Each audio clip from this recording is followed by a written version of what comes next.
Hi, everybody. This is Alan Fine, and I'm here with Karen Henderson, the Sales and Marketing Manager for Visit Derry. We are here in Manhattan. She's brought a lot of her partners from Derry out, and we're basically, Derry's in Northern Ireland. It has a colorful history. And in the next few minutes, Karen will take us through its history from the 6th century until, say, about last week, Thursday. And this is Insider Travel Report. Thanks for talking to us. Thank you, Alan. Thanks to you for the opportunity, and thanks for coming along this afternoon. Derry represents division and reconciliation. Let's start with a little bit of the history. Well, obviously, the name originates, it was a place of oak groves, so the Irish name was Dara. Dara, you've learned that. And it is a city with many names. So it was St. Columba that founded the city in 546 AD. Then the city was called Derry. And then the city, the walls were built in 1613 to 1619, and they were built by the Guilds of London.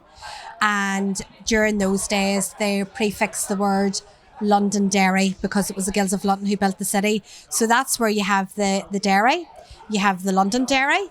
But obviously, when we were voted the first UK City of Culture in 2013, we were called the city that is legendary. I know, I like that a lot. Yeah. It's clever. Yeah, and that's what it's about. It's progressed so much, particularly from 2013, once we got the first UK City of Culture. It was a fabulous accolade for us and put us on the map in terms of Lonely Planet.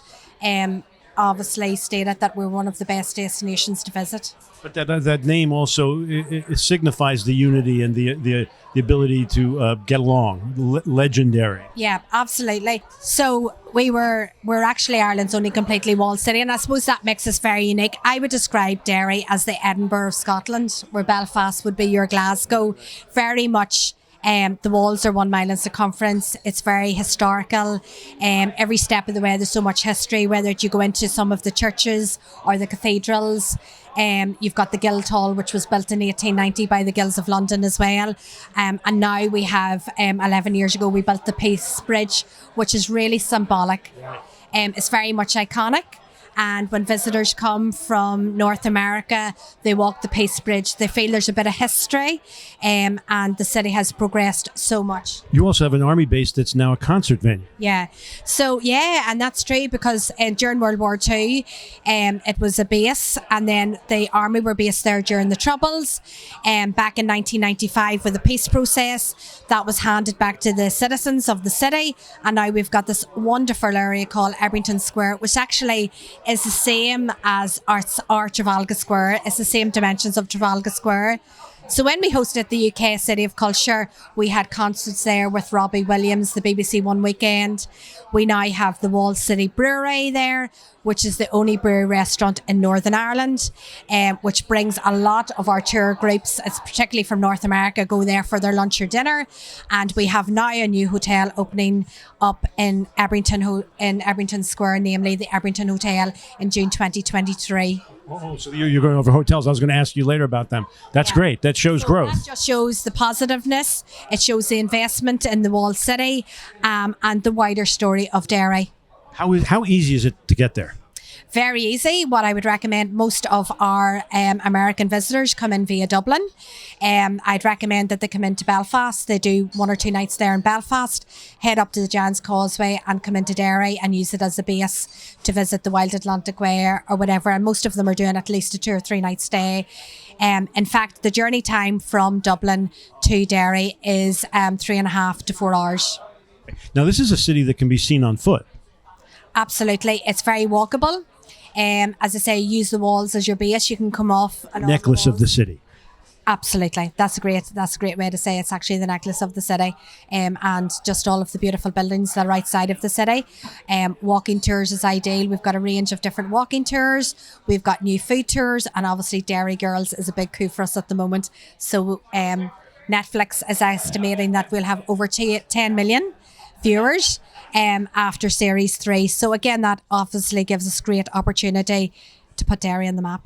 Well, but so you have walking tours for the Derry Girls. You also have food tours or food. Tell us about that. So we have walking tours around the walls. We have the Bogside History Tours, which looks at more of the history of the Troubles, social conflict and resolution, the peace process.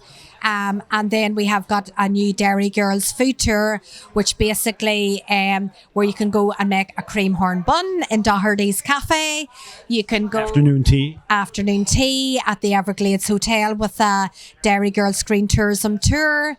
And obviously the Wall City Brewery has created new beers dedicated to the Derry Girls, like Sexy Priest, Sister Michael, which again is a great fun thing to do. We've touched on a lot of things to do. So how about museums?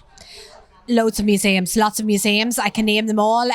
The Tower Museum, which tells the history of Derry from pre-Christian times to present. We've got the Siege Museum, which looks at the siege of the city, which was the longest siege in British military history.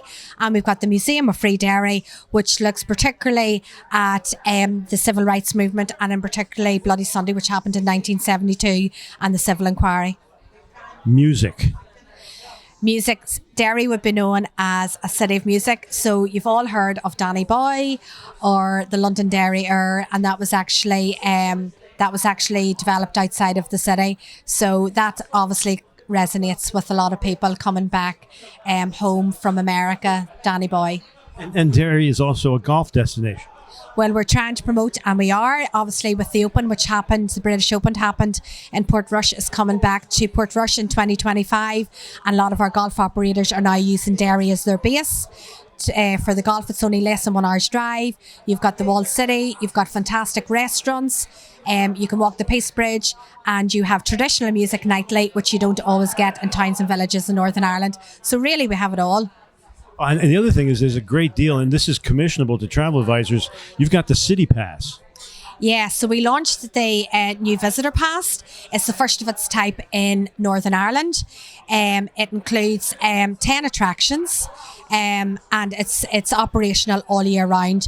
And it's £25 for 1 day or £30 for 2 days. Fantastic value for money. So if anybody's coming for a 2 or 3 night stay, I would definitely recommend get the Visitor Pass. That's your itinerary to Derry. Go as you please, and there's so much to do, and you learn so much about the history of the city. Now, events. You have a lot of events, and we're going to wind it up with Halloween. Yeah. So Halloween was voted by US Today as the best Halloween destination in the world in 2013. What an accolade for a small city in Northern Ireland with a population of 110,000 people.